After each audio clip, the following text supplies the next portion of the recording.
जयराम महतो आजकल हेमंता बिस्वा शर्मा से गुफ्तगू करने का बहुत इंटरेस्ट कर रहे हैं, क्या इंटरेस्ट नहीं हुआ, एक मेहमान है और मेहमान का सम्मान करना झारखंड की प्रकृति रही है। अमित महतो जी का चुनाव लड़ना हमारे दल से या ना लड़ना, चूंकि उस क्षेत्र के हमारे स्तंभ है देवेंद्र जी, हम उन्हीं पे छोड़ देते हैं, क्योंकि वो मान के चलो लोकसभा लड़ चुके हैं, वो 6 सीटों पे लड़ चुके हैं और रांची हटिया उनके लिए कहीं भी खुला है। तो ये निर्णय मैं आदरणीय बड़ी उपाध्यक्ष जी पे छोड़ता हूँ कि अमित महतो जी के साथ हम लोग किस प्रकार से राजनीति में करें या किस किस तरह उनके साथ हैं, क्योंकि उसी क्षेत्र से आते हैं। तो ये मैं उनको ये संज्ञान में देना चाहूँगा। कोई नाराजगी ऐसी कुछ नहीं है। देखिए, अभी बात है कि राज्य के लिए हम लोग आए हैं, हम लोग सीटें जीत कर जाएंगे तो मजबूत होंगे। तो मान के चलिए अगर 2 प्रत्याशियों में क्योंकि जो लगे कि हाँ इस बार के लिए परफेक्ट है, वो नो डाउट वो फ्यूचर है, तो उसके बाद भी उनको ये निर्णय उन पर हम लोग सोच सकते हैं, उनसे मिले जुले बातचीत करें और इसका निष्कर्ष निकालें। क्या आपका निर्णय रहेगा कि सुदेश महतो जो महतो वोट बैंक को झारखंड में संभालने का काम कर रहे हैं, उस वोट बैंक को ध्वस्त करने का काम आपकी पार्टी? देखिए, हम लोग किसी जाति की राजनीति करने नहीं आए हैं, हम लोग झारखंड के जनमानस के दर्द पर मरहम लगाने की राजनीति करने आए हैं, और दर्द किसी एक जाति को नहीं मिला है। परीक्षा में बैठने वाले छात्र एक जाति के नहीं होते हैं, विस्थापन होने वाले लोग एक जाति के नहीं होते हैं, नौकरियों में धक्का खाने वाले लोग एक जातियों के नहीं होते हैं, पारा शिक्षक एक जाति के नहीं हैं, आंगनबाड़ी की सेविकाएं एक जाति के नहीं हैं, स्वास्थ्य कर्मी एक जाति के नहीं हैं, सहायक पुलिस कर्मी एक जाति के नहीं हैं।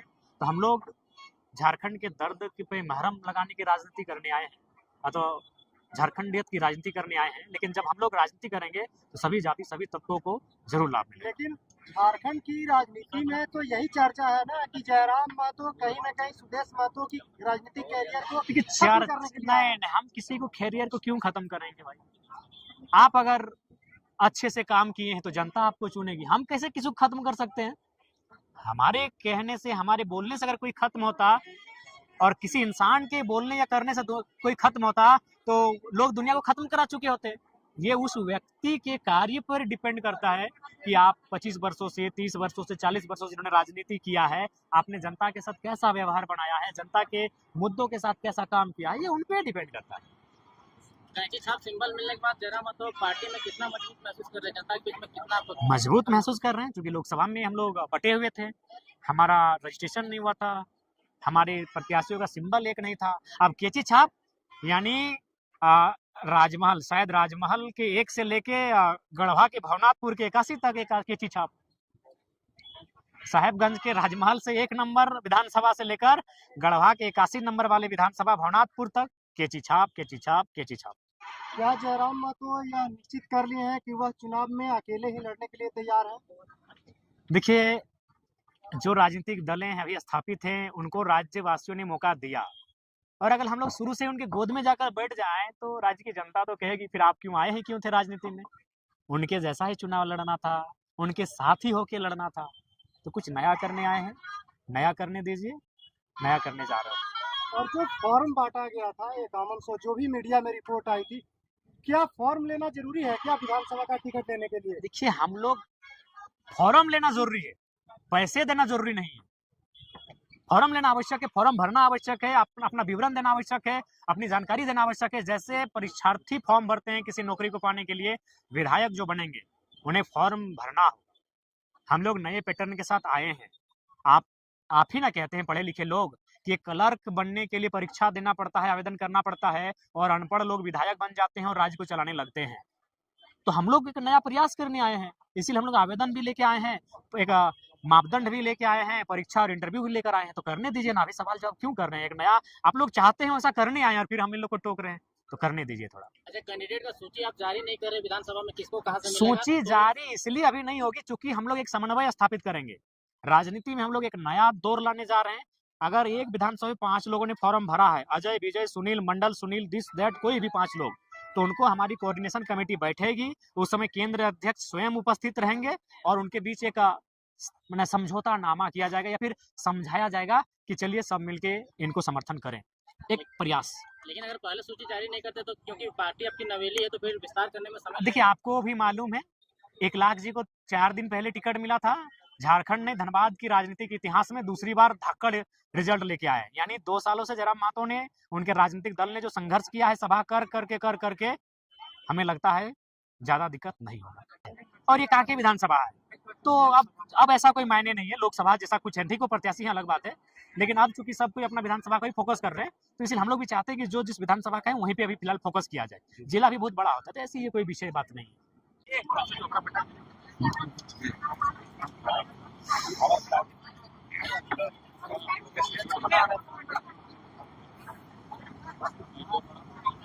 जयराम जी कांके विधानसभा क्षेत्र में आज प्रोग्राम कर रहे थे, यहाँ पर भी विस्थापन का दर्द बढ़ा है, क्या कहना चाहेंगे? बिल्कुल, हमें लगता है यहाँ तो विस्थापन का दर्द बिल्कुल अनगिनत है। यहाँ के रग रग में विस्थापन है, यहाँ के पग पग में विस्थापित लोग हैं, और मुझे लगता है कि झारखंड राज्य अलग करने की लड़ाई ये लोग आज भी लड़ रहे हैं। बेशक झारखंड राज्य अलग हो चुका है, धरती आबा बिरसा मुंडा की जन्म तिथि 15 नवंबर सन 2000 को झारखंड राज्य अलग हो चुका है, लेकिन अगर कांके क्षेत्र की मैं बात करूं तो यहाँ के लोग झारखंड अलग राज्य की लड़ाई आज भी लड़ रहे हैं, क्योंकि झारखंड अलग राज्य की लड़ाई थी जमीन बचाने की लड़ाई, अपने जमीनों के संरक्षण की लड़ाई। बिल्कुल यहाँ रिम पास है, यहाँ ITBP है, यहाँ पागल खाना है, यहाँ कैंसर अस्पताल है, यहाँ आपका BIT मेसरा इसी विधानसभा में आता है, इसी विधानसभा में आपका और माने CMPDI का आता है, इसी विधानसभा में आपका CCL आता है। हमको लगता है 12 या 13 उद्योग ऐसे हैं इस विधानसभा के अंतर्गत आते हैं, और वहाँ लोग विस्थापन की लड़ाई आज भी लड़ रहे हैं और बहुत ही मतलब कष्टकारी स्थिति में लड़ रहे हैं। इसीलिए मैंने कहा कि इस क्षेत्र के लोग, झारखंड अलग तो हो चुका है लेकिन अलग राज्य की लड़ाई के तर्ज पर आज भी लड़ रहे हैं। ये दुर्भाग्य है, अलग झारखंड राज्य में इनके साथ ये व्यवहार, ये दुर्व्यवहार, ये दुर्भाग्य है। तो इसके लिए हम लोग चाहेंगे कि सरकार इस विषय को, जिला प्रशासन इस विषय को संज्ञान में ले और विस्थापन की जो मांगे हैं उस समस्या का निदान किया जाए। यहाँ के वर्तमान विधायक भी कहीं ना कहीं लोग सवाल उठाते हैं कि बाहरी और स्थानीयता प्रूव करता है कोर्ट में। देखिए, सबसे पहली बात है कि वो राजस्थान से हैं, ये लगभग तय है, और चूंकि आप जनरल सीट में पूरे भारतवर्ष से आकर कहीं भी चुनाव लड़ सकते हैं, लेकिन जो आरक्षित सीटें होती हैं वहाँ उसी राज्य का निवासी होना चाहिए। जैसे कल्पना मैडम, वो भी चाहती तो किसी संथाल के लिए रिजर्व, मतलब संथाल के लिए नहीं, ST के लिए रिजर्व सीट पे जाके चुनाव लड़ती, लेकिन वो जाके गांडे की जनरल सीट से चुनाव लड़ी क्योंकि उड़ीसा राज्य की बेटी है। बहू झारखंड की है लेकिन बेटी उड़ीसा राज्य की है। तो ठीक उसी प्रकार जो समरी लाल जी हैं, ये राजस्थान से संबंध रखते हैं, लेकिन ये हमारे राज्य का दुर्भाग्य है कि लोग जानबूझकर मतलब गलत चीजों को इस राज्य में लगातार मतलब प्रचलित कर रहे हैं। समरी लाल जी का यहाँ से विधायक होना भी संवैधानिक है, क्योंकि वो हमारे राज्य के नहीं है, अतः आरक्षित सीट से चुनाव नहीं लड़ सकते हैं। और सबसे दुर्भाग्य की बात, वो दुनिया की सबसे बड़ी पार्टी से चुनाव लड़कर विधायक बने, ये बड़ा विचित्र है। आज के अखबार में सुर्खियों में दिया गया कि चंपाई सोरेन आपकी पार्टी में शामिल हो सकती, तो क्या कुछ है इसमें? देखिए, सबसे पहली बात, उस राज्य के कदावर नेता हैं, इस राज्य के एक इतिहास में उनका दौर रहा है, लेकिन उनकी ओर से कोई पहल नहीं हुई है। अगर ऐसी पहल होगी तो हम लोग बैठकर उस पर जरूर चर्चा करेंगे, लेकिन अभी ऐसी कोई बात नहीं हुई। जयराम जी, जिस तरह से हमेशा देखा जाता है कि देवेंद्र जी कहीं पर भी अगर सभा होती है तो आते हैं, लेकिन आज यहाँ पर नहीं आए, क्या कारण? देखिए, ये तो उनका निजी कारण हो सकता है, क्योंकि मैंने आकर पूछा कि भाई नहीं आए हैं, तो उन्होंने कहा नहीं, हम लोग टेलीफोन किए, लेकिन मैंने भी फोन किया उनको, उनका 9431 और 9470 दोनों नंबर स्विच ऑफ है, और ऐसा मालूम हुआ कि उन्होंने एक नया सिम लिया जो उनके 4-5 लोगों तक ही सीमित है। तो मैंने ताकि दोनों जिला अध्यक्ष से पूछा, युवा मोर्चा के भी अध्यक्ष से पूछा और मैन मोर्चा के भी अध्यक्ष से पूछा कि हमारे बड़ी उपाध्यक्ष नहीं है, तो उन्होंने कहा कि नहीं, उनसे हम लोग टेलीफोनिक बात ही नहीं हो पाई है, और विशेष कुछ नहीं है। सारा ऑफ है, 9431 भी नहीं, मैंने खुद फोन किया, अगर अभी ऑन है तो हो सकता है, लेकिन मैंने खुद फोन किया कि अगर बाय द वे इनसे छूटा है तो हम खुद उनको कहेंगे क्या भाई है, लेकिन बातचीत नहीं हुई। ऐसा कोई बात नहीं है, क्योंकि देखिए अब वो विधानसभा का समय है। हाँ, जी बिल्कुल, 12 शिक्षक में 95% से ज्यादा लोग झारखंडी हैं, और अगर झारखंड के 12 टीचर मजबूत होंगे, यानी झारखंड का एक परिवार मजबूत होगा, तो उसकी आर्थिक स्थिति मजबूत होगी, और जो लोग सिस्टम को खोखला करने के लिए आए हैं वो नहीं चाहेंगे कि झारखंड का कोई परिवार मजबूत हो। इसलिए देखिए, आज जहाँ प्रोफेसर बनते हैं, जहाँ की तनख्वाह 1.5 लाख 2 लाख 2.5 लाख है, वहाँ झारखंडी नहीं है, तो वहाँ कोई बात नहीं होता। PGT में ओपन टू ऑल कैटेगरी में धड़ल्ले से बाहर के लोग आते हैं, वहाँ कोई बात नहीं होता, लेकिन जब पारा शिक्षक की बात आती है तब देखते हैं लग मौन साध लेते हैं। 24 सालों से ये मानना होगा आपको कि राज्य की शिक्षा व्यवस्था की रीढ़ है, वो शिक्षक हो के उन्होंने, हमें लगता है, बहुत सारा काम किया, कभी दवा भी बांटे तो कभी जनगणना भी किया, तो जनगणना तो खैर करते हैं शिक्षक, लेकिन उसके अलावा भी बहुत सारे ऐसे काम किए जो शिक्षकों का नहीं था। तो नो डाउट 24 साल से झारखंड की शिक्षा की जो रीढ़ है उसको थाम कर बैठे हैं पारा शिक्षक।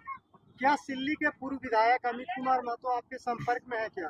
देखिए संपर्क में है, बातचीत होती है। अगर वो हमारे राजनीतिक दल से आएंगे तो मैं, चूंकि बड़ी उपाध्यक्ष जो हमारे बड़े भाई देवेंद्र जी हैं उसी क्षेत्र से हैं, तो मैं ये निर्णय उन पर छोड़ देता हूँ।